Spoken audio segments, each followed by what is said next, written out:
ছোটবেলায় যখনই আমাদের মাখন খেতে ইচ্ছে করত তখন আমরা মাখন চুরি করে খেতাম। আমরা সকল বন্ধুরা একে অপরের পিঠে দাঁড়াতাম, মাখনের হাঁড়ি ভাঙতাম আর মাখন খেয়ে নিতাম। এটাকেই বলা হয় সংগঠনের শক্তি। এবার কি শুধুমাত্র সংগঠনই যথেষ্ট?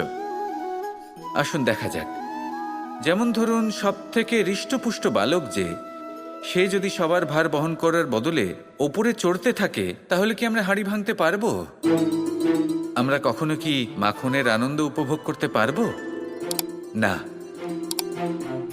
শুধুমাত্র সংগঠন যথেষ্ট নয়, তার সাথে প্রয়োজন হলো ভারসাম্য।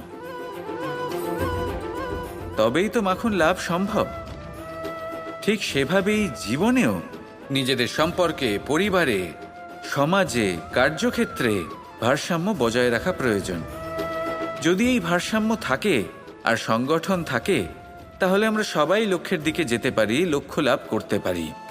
কিন্তু যদি এই ভারসাম্য না থাকে, তাহলে এই সম্পর্কও ভাঙতে থাকবে, পরিবারও ভাঙতে থাকবে, কাজেও বাধা পড়বে, আর আমরা লক্ষ্য লাভও করতে পারবো না। তাই সংগঠনের সাথে থাকুন, ভারসাম্য বজায় রাখুন, আর আমার সাথে ভালোবেসে বলুন, রাধা রাধা।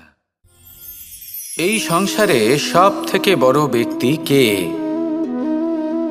আপনি বলবেন, এই কেমন ধরনের প্রশ্ন? কিন্তু এটা হলো সব থেকে উচিত প্রশ্ন। কেউ এর উত্তর দেবে যে সেই মহাপ্রতাপী রাজা, তিনি হলেন সব থেকে বড় ব্যক্তি, সেই বড় রাজনীতিবিদ, তিনিই সব থেকে বড় ব্যক্তি। আমি আপনাকে জানাই যে সংসারের সব থেকে বড় ব্যক্তি হলেন তিনি, যার সাথে দেখা করলে আপনি নিজেকে ছোট মনে করবেন না। কোনো ব্যক্তি যিনি সব থেকে বেশি শক্তিশালী, আপনি যদি তার সামনে যান, তাহলে উনি আপনার অন্তরের শক্তিকে বাইরে বের করে আনবে, আপনার অন্তরের লুকিয়ে থাকা শক্তিকে জাগ্রত করতে প্রেরণা প্রদান করবে। তিনি হলেন বড় ব্যক্তি, তিনি হলেন মহান ব্যক্তি। তিনি নন যিনি নিজের বল এবং ঐশ্বর্য দ্বারা আপনাকে তার সামনে ছোট প্রমাণ করবেন।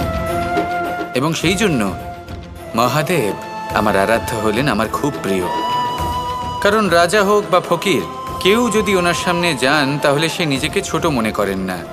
আপনিও যদি জীবনে অনেক বড় হতে চান, তাহলে কাউকে কখনো নিজেকে ছোট মনে করতে দেবেন না।